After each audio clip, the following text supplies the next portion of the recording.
অবকাঠামো সংস্কার এবং একটু আধুনিকীকরণ করার কিছু প্রকল্প হাতে নিয়েছে।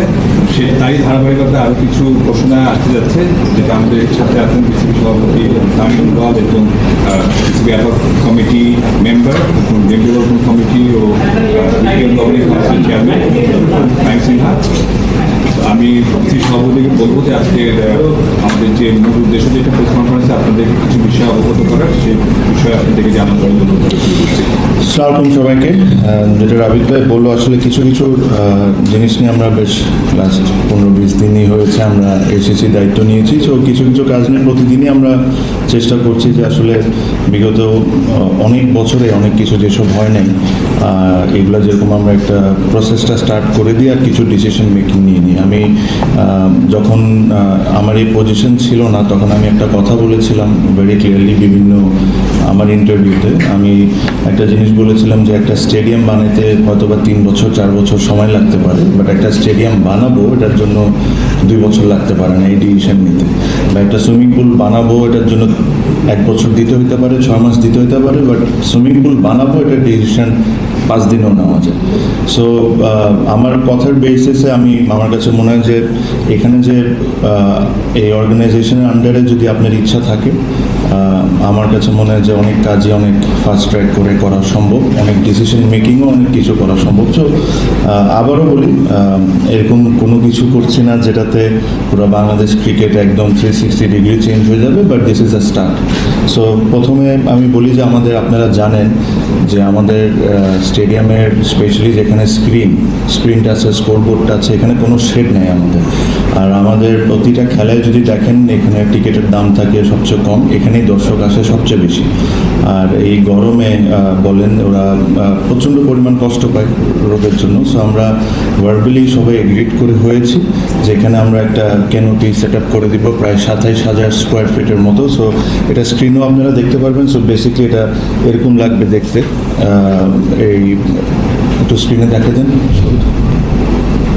না, এটা না, হ্যাঁ। সো এরকম পুরো অলমোস্ট 27,000 স্কোয়ার ফিটের মতো পুরো জিনিসটা এই শেডের আন্ডারে এসে যাবে। কিছুটা ঢাকা স্টেডিয়ামে রিসেন্টলি করা হয়েছে, ওই ধরনেরই হবে। এটা আমরা ভার্বালি সবাই এগ্রিড করেছি। আর এটার প্রসেসটা আমরা একটা, যেটা আমার কাছে মনে হয় দিস ওয়াজ অ্যাবসলিউটলি নেসেসারি, যে এখানে আমাদের যারা দর্শক, যারা is a massive stakeholder of cricket, ওনাদের কমফর্ট আর সব কিছুর দিকে চিন্তা করে জিনিসটা আমরা খুব তাড়াতাড়ি ইনশাল্লাহ প্রসেস সব কিছু যদি ঠিক থাকে শুরু করে দেবো। সেকেন্ডলি, আমাদের মাননীয় স্পোর্টস মিনিস্টার আমিনুল ভাইও এই জিনিসটা আমাদেরকে বলেছেন, আমরাও একমত এটার সাথে, যে আমাদের সোলার সিস্টেম, আমাদের একটা, আপনি জানেন যে বেশ একটা বড় অঙ্কর টাকা আমাদের দিতে হয় প্রতি মাসে ইলেকট্রিসিটি বিল হিসাবে। তো আমরা চেষ্টা করছি, আমরা এটা নিয়ে রেকি করছি। It is a very very initial stage. আমরা পুরা স্টেডিয়ামের প্রত্যেকটা ছাদে আমরা সোলার সিস্টেমটা করে দিব, সো দ্যাট এক হলো আপনার এটা এনভায়রনমেন্টের জন্য ভালো, এনার্জি সেভ করবে, প্লাস আমাদের প্রত্যেকটা জিনিস একটু ক্যালকুলেট করে দেখতে হবে যে এটা আসলে ইনভেস্টমেন্টের রিটার্নটা কি। এটা যদি সব কিছু ম্যাচ করে, যেহেতু আমাদের মাননীয় মন্ত্রী আমিনুল ভাই বলেছেন যে এই সোলার সিস্টেমটা আসলে এনভায়রনমেন্টের জন্য ভালো হয়, আপনারা দেখতে পারবেন সিমিলার এরকম ধরনের হইতে পারে, but it is a very very initial stage. আমি আবারও বলি, জাস্ট মাত্র এটা রেকি করাটা শুরু হয়েছে। সেটা যদি হয়, so this will be something that will be proud of. Third যে জিনিসটা নিয়ে আমি অ্যাকচুয়ালি মেইনলি এখানে কথা বলতে এসেছি, যেটা আমার কাছে মনে হয় বাংলাদেশ ক্রিকেটের জন্য it is absolutely very very important. আপনারা যদি বাংলাদেশ ক্রিকেট যেভাবে করে ডিজাইন করা, ওটা যদি দেখবেন যে একটা সেগমেন্টের প্লেয়ারদের জন্যই আমাদের ম্যাক্সিমাম ক্রিকেট। ফর এক্সাম্পল, যারা ন্যাশনাল টিমে খেলে তারা বিপিএল খেলে, তারাই বিসিএল খেলে, তারাই এনসিএল খেলে, তারাই এনসিএল T20 খেলে। সো একটা segment of the players are getting 5, 6, 7 tournaments to play. But what about যারা 3rd ডিভিশন খেলে, যারা 2nd ডিভিশন খেলে, যারা 1st ডিভিশন খেলে? এদের জন্য কিন্তু আমাদের এই লিগ খেলা ছাড়া আর কোনো খেলাই নেই। সো এই কারণে আপনি দেখবেন যে আমাদের ক্রিকেটিং হিস্ট্রিতে এরকম কাহিনী খুব কম যে সেকেন্ড ডিভিশন থার্ড ডিভিশন থেকে একটা প্লেয়ার খেলা ন্যাশনাল টিমে খেলছে, বা সেকেন্ড ডিভিশন থেকে একটা প্লেয়ার খেলা ন্যাশনাল টিমে আসছে। এই জিনিসটা আমাদের হিস্ট্রিতে খুবই কম। হিস্ট্রিতে কম এই কারণে বিকজ আমরাই কোনো সময় ওদেরকে প্ল্যাটফর্মটা তৈরি করে দিতে পারিনি। সো আমরা সবাই মিলে একটা সিদ্ধান্ত নিয়েছি, আর ইনশাল্লাহ যদি সব ঠিক থাকে এই সিজন থেকে আমরা শুরু করব। খুব সিম্পল ওয়েতে বলি, আপনারা সবাই কাউন্টি ক্রিকেটের ব্যাপারে জানেন। কাউন্টি ক্রিকেটের ফার্স্ট 11, সেকেন্ড 11 থাকে। For example middle sex first 11, middle sex second 11। এখন থেকে এই এনসিএল যখন শুরু হবে, Chittagong will have 2 teams, first 11, second 11। Dhaka will have 2 teams, first 11, second 11। এভাবে করে প্রত্যেকটা টিমের ফার্স্ট 11, সেকেন্ড 11 থাকবে। এখন এটার বেনিফিটস কি? বেনিফিটসটা হলো এটা জানাটা ইম্পর্টেন্ট যে আপনাদের সাংবাদিকদের মধ্যে অনেকে ক্রিকেট খেলেছেন, আমি বুঝি বা জানি। সো আপনি দেখবেন যে ফার্স্ট 11-এর কিছু প্লেয়ার থাকে যারা তাদের জীবনের maximum time 12 man, 13 man, 14 man হয়ে রয়ে যায়, তারা কোনো সময় খেলার সুযোগ পায় না। বা সেকেন্ড ডিভিশন ফার্স্ট ডিভিশনের জন্য যে আরেকটা টুর্নামেন্ট তৈরি করব, এটাও কোনো কিছু আমাদের সিস্টেমে ছিল না। তো সেকেন্ড 11 যখন আমরা করা শুরু করবো, ইউ বেসিকলি এঙ্গেজিং আনাদার 100, 150, 200 ক্রিকেটার্সকে আপনি এঙ্গেজ করছেন। নতুন 150 থেকে 200টা ক্রিকেটার নতুন করে খেলার সুযোগ পাবে। এখানে যে অ্যাডভান্টেজগুলো হবে, সো ফর এক্সাম্পল দেখা গেল, আর এটা আমরা চেষ্টা করব, আর সেকেন্ড 11-এ যে ম্যাচটাগুলো হবে এটা হবে 3 ডে ম্যাচগুলো, it won't be a 4 day match, এটা হবে 3 ডে ম্যাচগুলো। আর এখানে যে সুবিধা হবে যে ফর এক্সাম্পল ধরেন ঢাকা আজকে ক্রিকেট ম্যাচ খেলছে ন্যাশনাল লিগে, 2টা দিন পর তাদের খেলা হলো রাজশাহীর সাথে। এখন রাজশাহীতে ফর এক্সাম্পল 4টা লেফট হ্যান্ডেড ব্যাটসম্যান আছে, ঢাকার টিমে হয়তো বা কোনো অফ স্পিনার নাই ওই মুহূর্তে।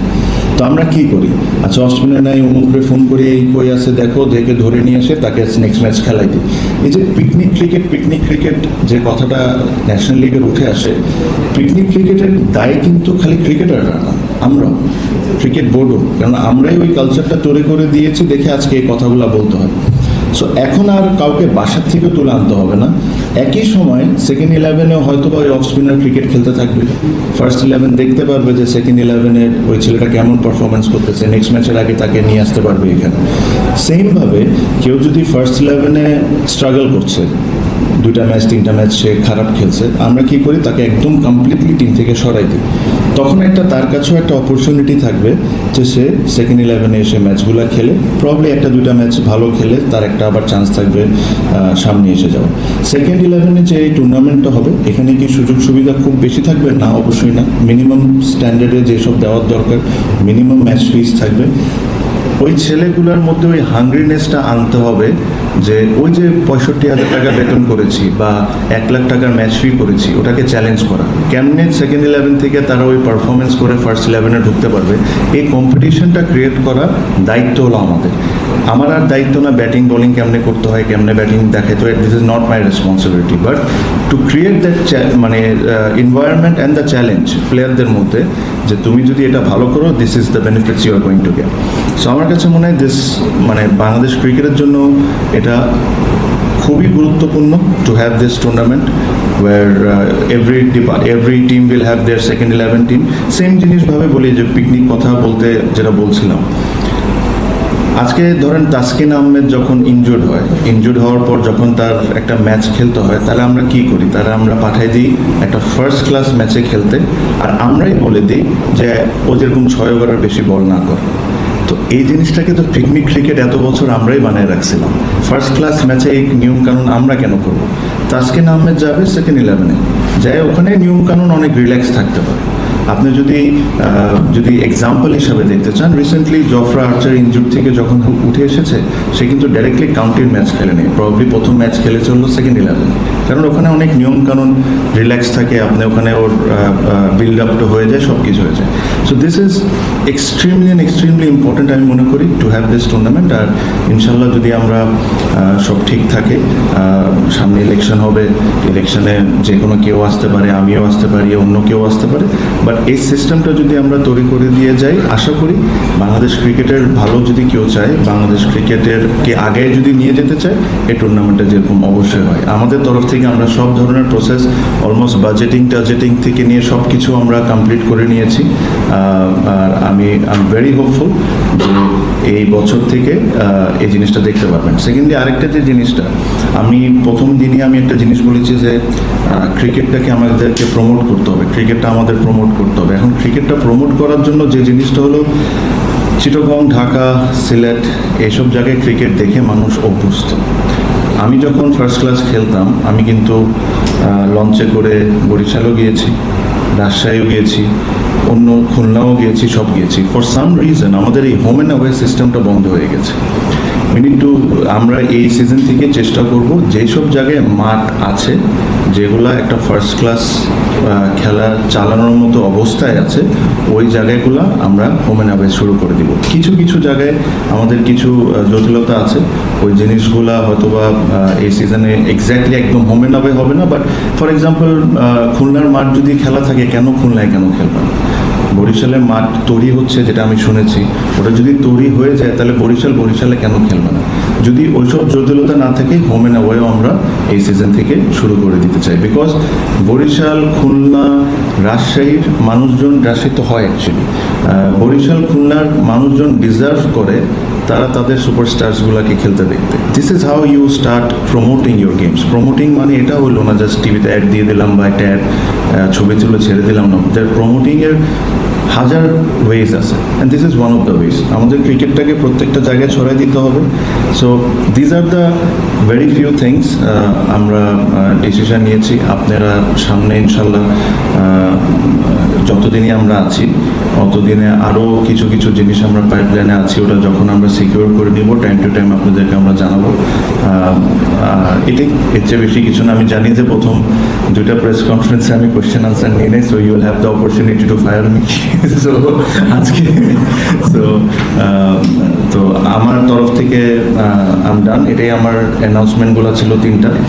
আর আমি একটা জিনিস আপনাদেরকে, before I take your questions, একটা জিনিস আমি বলবো, এই যে 3টা জিনিস আমরা করছি, this is a development for Bangladesh cricket. আমি জানি আপনাদের কোয়েশ্চেনের মধ্যে কিছু কিছু ঘটনা হয়তো বা কিছুক্ষণ আগে ঘটেছে, ওটা নিয়ে আপনারা প্রশ্ন করবেন, আমি অবশ্যই উত্তর দিব। বাট এই ডেভেলপমেন্টটা যেরকম বন্ধ না, এই ডেভেলপমেন্টটা যেরকম ফোকাসটা পাক, this is important. This is very very important. Because এই জিনিসগুলো যদি আমরা করতে পারি, এই জিনিসগুলো আমরা করি, তাহলে we are taking a forward step for Bangladesh cricket. So আমি এটা আপনাদেরকে রিকোয়েস্ট করব, আপনারা আপনাদের মতো প্রশ্ন করেন, আমি সব কিছুরই উত্তর দেব যেটা আমি রাইট মনে করি। But remember this NCL second 11 extremely important for Bangladesh cricket. So এই জিনিসগুলোর উপর আপনারা আশা করি ফোকাস দিবেন, আর বাকিটা এখন আপনারা আমাকে প্রশ্ন করতে পারেন। আর ফাইন ভাই, খালি আমারে করেন না ভাই, আমি আমার হ্যাঁ মাননীয় প্রেসিডেন্ট, আপনার তো বেশ ভীষণ শুনলাম। এখন একটা প্রশ্ন জানতে ইচ্ছে করছে, এডক কমিটি কি আসলে আপনার, আমরা যত জানি এডক কমিটির সাথে অন্যান্য ফেডারেশনগুলো দেখেছি, তাদের কাজ হচ্ছে ইলেকশন কন্ডাক্টিং করা। কিন্তু আজকে আপনি ব্যাপক একটা পরিকল্পনা বলে, যেটা ফিনান্সিয়ালি ক্রিকেট বোর্ডকে খরচ করতে হবে, এটা পারে কিনা, সাথে রিলেটেড একটা আছে, সাথেই করছেন না। সেটা হচ্ছে, আপনি যে স্টেডিয়ামে আমরা বসে আছি, এটা কিন্তু আমার মালিকানা কিন্তু ক্রিকেট বোর্ডের নয়। বাংলাদেশের শুধুমাত্র আপনি পূর্বাচল বাদ দেন, কোন স্টেডিয়ামের মালিক ক্রিকেট বোর্ডের, প্রত্যেকটা স্টেডিয়ামের মালিক কিন্তু এনএসসি, এবং এনএসসি সর্বশেষ গঠনতন্ত্র অনুযায়ী এখন পর্যন্ত যে রাজনীতি করে 1 থেকে শুরু করে বর্তমান দিনে, সেখানে আছে সকল স্টেডিয়ামের মালিক এনএসসি, এবং তার রক্ষণাবেক্ষণ, শোভাবর্ধন, সংস্কার সকল কিছু করবে তারাই। ইভেন মাঠ পরিচালকের কথা বলা আছে। তো এইটা কিন্তু আপনি 2011 ওয়ার্ল্ড কাপের সামনে রেখে কিন্তু এনএসসি 354 কোটি টাকা অবকাঠামোগত সংস্কার। ভুলে যাবো আপনার এত লম্বা প্রশ্ন, আমি ভুলে যাবো, আমি উত্তর দিয়ে দিই আপনার। আমি প্রথমেই বলেছি যে আমরা প্রসেসটা স্টার্ট করেছি। প্রসেসটা স্টার্ট এনএসসির বিষয়টা, ইউ আর অ্যাবসলিউটলি রাইট। আমাদের প্রত্যেকটা স্টেডিয়ামের মালিক এনএসসি, বাট এনএসসির সাথে আলোচনা করে এনএসসি যদি আপনাকে পারমিশন দেয় যে আপনি এটা করতে পারেন, তাহলে আপনি করতে পারবেন। So that also falls in the process. এটা হলো আপনার একটা উত্তর। সেকেন্ড উত্তর হলো অ্যাডহক কমিটিতে আমরা ব্যক্তিগতভাবে কোনো ধরনের বড় ইনভেস্টমেন্টে আমরা যেতে চাই না, দ্যাট ইজ ফাইন, বাট আমাদের কোনো কিন্তু এরকম বাধ্যতা নাই যে আমরা এটা করতে পারবো না। হ্যাঁ, আমি আপনাকে প্রথমে একটা জিনিস বলেছি যে এই জিনিসগুলো যা দেখছেন এগুলা কিন্তু 1 থেকে 1.5 মাস বা 2 মাসের মধ্যে তো কমপ্লিট করা সম্ভব না, বাট হয়তো বা 4 মাস 5 মাসে অবশ্যই করা সম্ভব। আমি আবারও আপনাকে একটু ক্লিয়ার করে দিই, আমি বলেছি আমরা এগুলো প্রসেসটা স্টার্ট করে দিয়ে যাচ্ছি, আমরা ভার্বালি এগ্রিড হয়েছি। হ্যাঁ, ইলেকশন, এটা যদি ইলেকশনের পর হয় ইলেকশনের পর হবে, বাট আমাদের তো কোনো এক জায়গায় স্টার্ট করতে হবে। আমাদের বাংলাদেশ ক্রিকেটে যেটা প্রবলেম এত বছর ধরে, যে এত বছরে কোনো ডেভেলপমেন্ট না হওয়ার সবচেয়ে বড় কারণ দেখবো না, করবো। Let us try to do something different, let us start.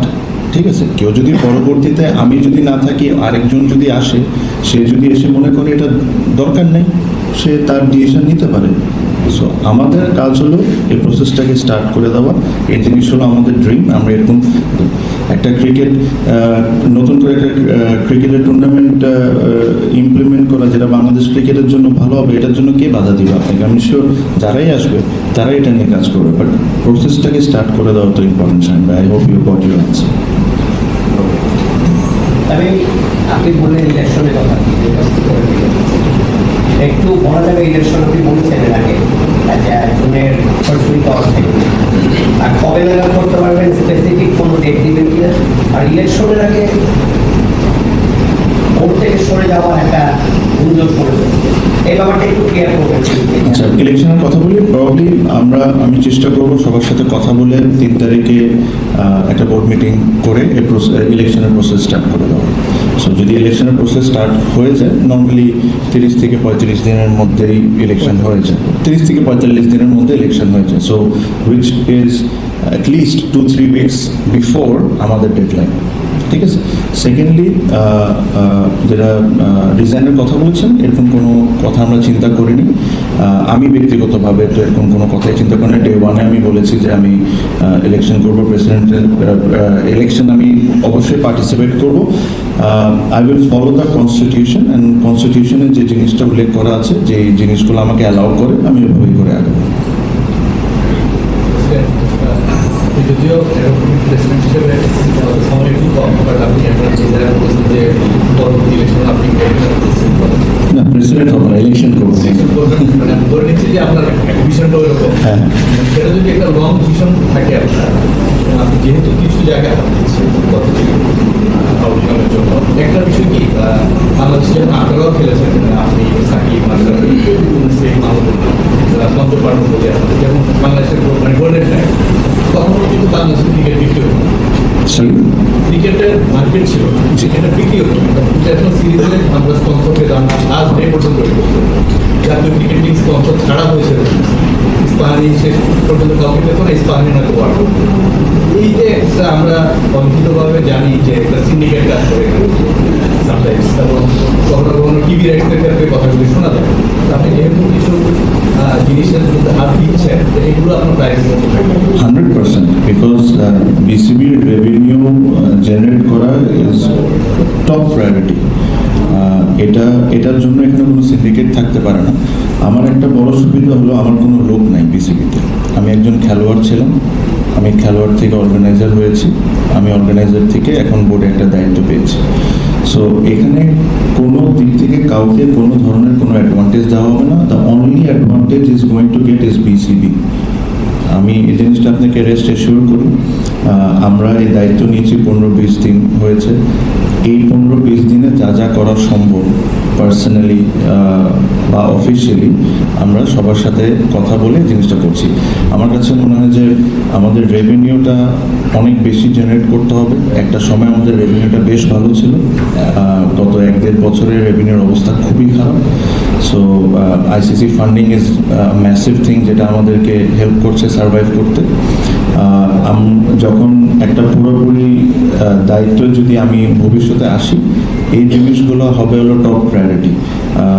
এটা দেশি, ফর এক্সাম্পল টিভি চ্যানেলসের যে কথা বলেছেন, টিভি রাইটসের কথা, ইন্টারন্যাশনাল টিভি রাইটস যারা কিনেন ওনাদেরকে ইনভাইট করা, আমাদের দেশি যারা আছেন তাদেরকে ইনভাইট করা, ওই কালচারটা আবার ফিরে নিয়ে আসতে হবে।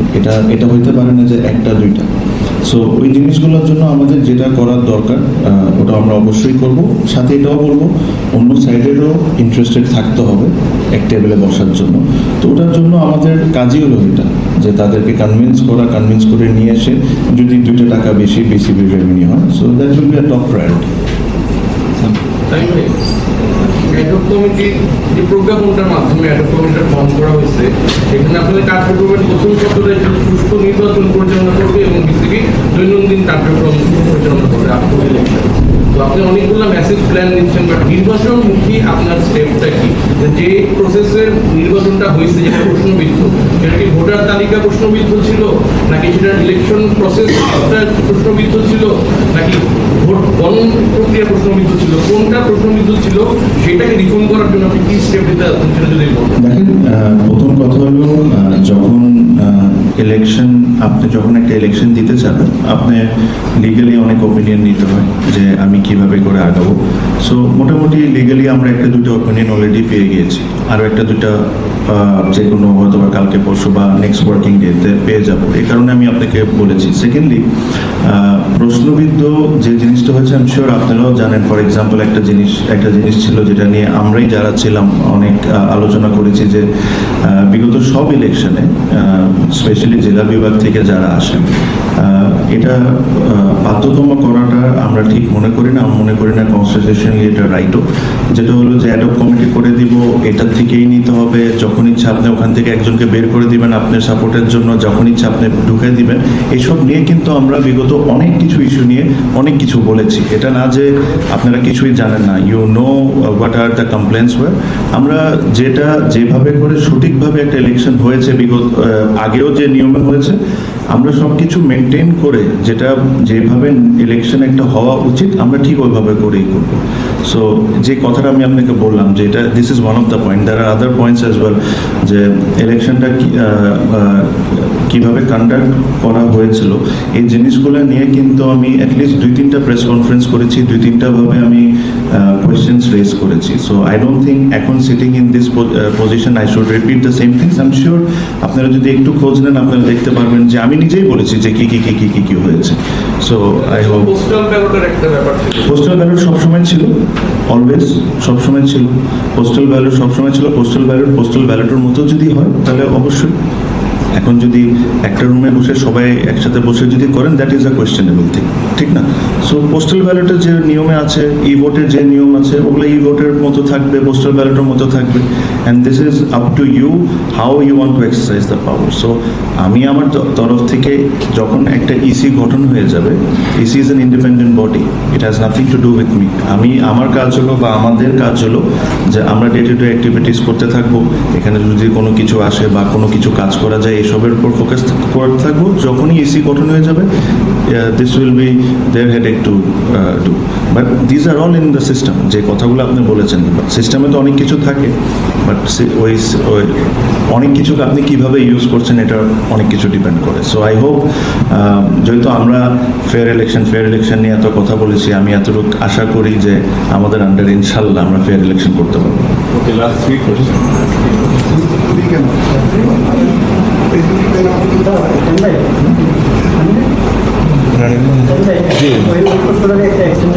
আপনাদেরকে যে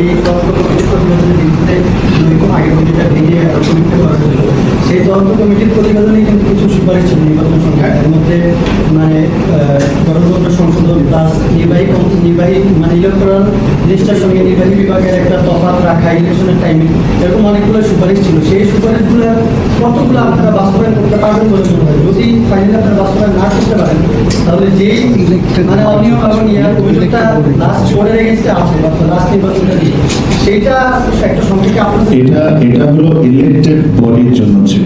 আমাদের কোনো অধিকার নেই কনস্টিটিউশন চেঞ্জ করার। হ্যাঁ, একটা মিনিট, ঠিক আছে। আর এই গত সময় কি কি হয়েছে না হয়েছে আমি ভাইয়াকে খুব ক্লিয়ারলি আনসার দিয়েছি, কি কি আমার কমপ্লেন ছিল, কি কি নিয়ে আমি অনেক জায়গায় বলেছি। আমি শিওর এই জিনিসগুলো আমার এই মুহূর্তে রিপিট করার দরকার নেই। এগুলো there is always there in social media and YouTube and সব জায়গায় আপনারা জেনে নিতে পারবেন। জি ভাইয়া, না না, আমি তো ক্লিয়ার করলামই, আপনার জেলা বিভাগ নিয়ে তো ক্লিয়ার করলামই। আমি বললাম যে অ্যাডহক কমিটির থেকে যে হয়তো হবে এরকম কোনো কথা নেই, এটা ইট শুড বি ওপেন। এটাতে যদি আপনিও যদি মনে করে যেই আপনাকে নমিনেশন দিবে বা কাউন্সিলরশিপ দিবে, if he thinks that you are the right person, you should get it. Why এটা 5 জনের মধ্যে বাধ্যতামূলক, এই কথাটা নিয়ে তো আমি ক্লিয়ার করেছি। So you are repeating the same question again and again. Recently আমরা খেলার সময় দেখলাম যে ইন্ডিয়ান হাইকোর্ট ছিল, কিন্তু তার সঙ্গে ইন্ডিয়ার সফর নিয়ে কোনো আলোচনা হয়েছে কিনা, তার বিষয়ের সঙ্গে যেহেতু জিনিসটা একটা ধরনের ব্যক্তিতে আসছে সেটার কোনো অগ্রগতি আছে কিনা। সেকেন্ড কোয়েশ্চন করে দিই, আপনার সাকিব আল হাসান আপনার ফুটবল বেঞ্চ এবং আমার সেকেন্ড ক্রিকেটার, তার মানে দেশে আসা নিয়ে গত 1.5 বছর 20 মাস ধরে তারা প্রয়োগ করছে। স্পেসিফিক কোনো কিছু জানা যাবে আপনার এই কারণে কিছু করার আছে কিনা বা করতে পারেন কিনা, আপনার রিলেটেড হওয়ার আচ্ছা, প্রথমত ইন্ডিয়ান হাই কমিশন উনি এসেছিলেন, উনি এসে ক্রিকেটটাকে এনজয় করেছেন, আমরা অতটুকের মধ্যেই ছিলাম। যখন একটা ইলেক্টেড বডি আসবে প্লাস আমাদের এখান থেকে যেটা থাকবে ওই কমিউনিকেশন খালি ইন্ডিয়ার সাথে না, বাকি সব দেশের সাথে আমাদের শুরু করতে হবে। শুরু করে এটা মেক শিওর করতে হবে যে বাংলাদেশ কীভাবে করে আরও বেনিফিটেড হয়, কীভাবে করে ভালো ভালো ট্যুর করে বা ভালো ভালো হোম সিরিজ আনতে পারে। So this is a process যেটা একটা ইলেক্টেড বডি করা উচিত। আর অনেকেই ইনভাইটেড থাকে, অনেকেই আসে, আমাদের দায়িত্ব হলো তাদেরকে ভালোভাবে হোস্ট করা, খেলা নিয়ে কথা বলা। হ্যাঁ, সো এসবই এর মধ্যে ছিলাম। সেকেন্ডলি যে প্রশ্নটা করেছেন, আমি আমার পজিশন থেকে একটা জিনিস জাস্ট আপনাদেরকে অনুরোধ করতে চাই যে আমরা লাস্ট 1-1.5-2 বছর ধরে একজন পার্টিকুলার ক্রিকেটারকে নিয়েই, আমাদের যদি নাম বলতে হয় সাকিবকে নিয়েই আমরা কথা বলছি। But I will also request, যখন আমরা এই প্রশ্নটা করেন, আমাদের 3 জন ক্রিকেটার, 3 জন এক্স ক্যাপ্টেন মাশরাফি মুর্তজা, নাইমুর রহমান দুর্জয়, সাকিব আল হাসান একই ধরনের সিচুয়েশনে আছে। তো it is not right for me two sit here and talk about only one particular cricketer. আমার কাছে মনে হয় যে আমরা যখন প্রশ্ন করব, আপনারাও যখন প্রশ্ন করবেন, please make sure that you are mentioning the other 2 ex captain also. যে বিষয়টা ওই বিষয়টা আছে আমাদের তরফ থেকে ক্রিকেটিং এনি সুযোগ সুবিধা বা যে কোনো কিছু আমরা তাদেরকে ওপেন আর্মে ওয়েলকাম করব। যে জিনিসগুলা যে লফুলি যে জিনিসগুলো আছে, আপনি আমাদের মিনিস্টার সাহেবও বলেছেন, উনিও বলেছেন যে এটার প্রতি আমরা নমনীয় হব, ওনার তরফ থেকে বলেছেন। অ্যাজ ক্রিকেট বোর্ড আমাদের তরফ থেকে ক্রিকেটিং যেসব জিনিসে আমরা হেল্প করতে পারি, will always there, will welcome them with open arm, যদি ওনাদের ওই সমস্যাগুলো ওনারা সমাধান করে আসেন। Last question.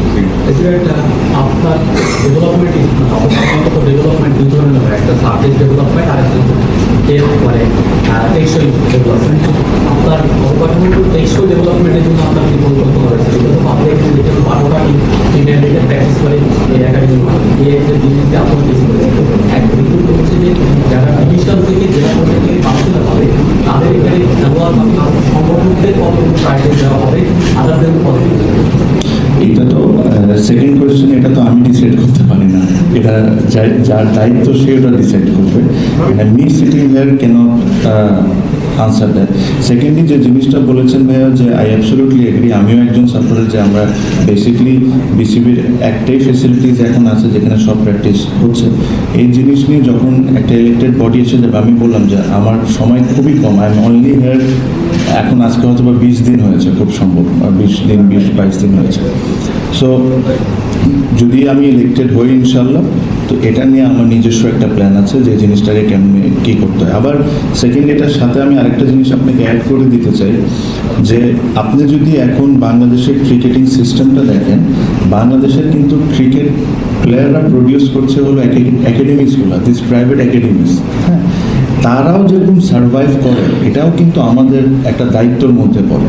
সো ওই কারণে যে প্রথম স্টেপটা আমরা যেটা নিয়েছি, আমরা 6টা মাঠে খেলা দিচ্ছি। যখন আমরা বসুন্ধরা, ক্রিকেটার্স একাডেমি, পিকেএসপি, ইউল্যাব, হ্যাঁ, এইসব মাঠে যখন আমরা খেলা দিচ্ছি, আমরা উই আর পেইং রেন্ট। ওই রেন্ট দিয়ে কিন্তু তারা তাদের রেভিনিউ জেনারেট করছে। আমার একটা ব্যক্তিগত ইচ্ছা আছে যে এইচপি নিয়ে আমরা পরবর্তীতে আমরা বসবো। এইচপি নিয়ে যে আমরা কি করি, আন্ডার-19, আন্ডার-17, আন্ডার-15 আমরা সব এক জায়গায় ঢুকাই দিই, বা বিকেএসপিতে আমরা চলে যাই। আমার কথা হলো যে এই যে প্রাইভেট একাডেমিসগুলো আছে, এদের কিন্তু থাকারও ব্যবস্থা আছে, মাঠও আছে, সব আছে। আন্ডার-15 ক্যাম্প ক্রিকেটার্স একাডেমিতে হতেই পারে, বা আন্ডার-17 ক্যাম্প পিকেএসপিতে হতেই পারে। আমরা তো ভাড়া দিয়েই করি। আমরা যখন বিকেএসপিতে এই ক্যাম্পগুলো রান করি, আমরা কিন্তু উইপে। সো ওয়াই নট আমরা এখানেও এদেরকেও সাপোর্ট করি। সো ডাইরেক্টলি ইনডাইরেক্টলি এই প্রাইভেট একাডেমিসগুলোকে বিসিবি সাপোর্ট করা শুরু করতে হবে। And this was the first step, যে আমি চেয়েছিলাম যে এদের মাঠেও খেলা হোক। বিকজ হয়তো বা উইকেট ভালো না হইতে পারে এই সিজনে, খেলাটা হওয়াটা ইম্পর্টেন্ট বেশি ছিল আমার জন্য, উইকেটের কথা চিন্তা করাচ্ছে। আজকে যখন এখানে একটা ফার্স্ট ক্লাস টুর্নামেন্ট হবে বা লিস্টে ম্যাচ হবে, অটোমেটিকলি ওই একাডেমিসগুলাই কিন্তু বেটার করা শুরু করবে নিজেদের facilities. So that's how you help each other. So এটাই আমার প্ল্যান। আমি আশা করি যখন আমি যদি আমি একটা লম্বা সময়ের জন্য এখানে থাকতে পারি, আমার নিজের স্বপ্ন আছে, আমি ওই স্বপ্নগুলো কেমনে বাস্তবায়ন করতে পারি ওটা নিয়ে কাজ করবো তখন।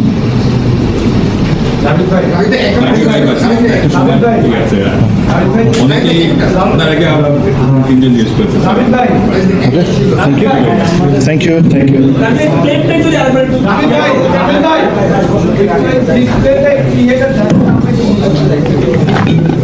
একটু এই জায়গাটা কোনটা দেখতে যাচ্ছে আমাদের?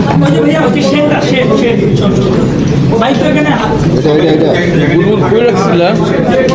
বুলবুল কই রাখছিলা?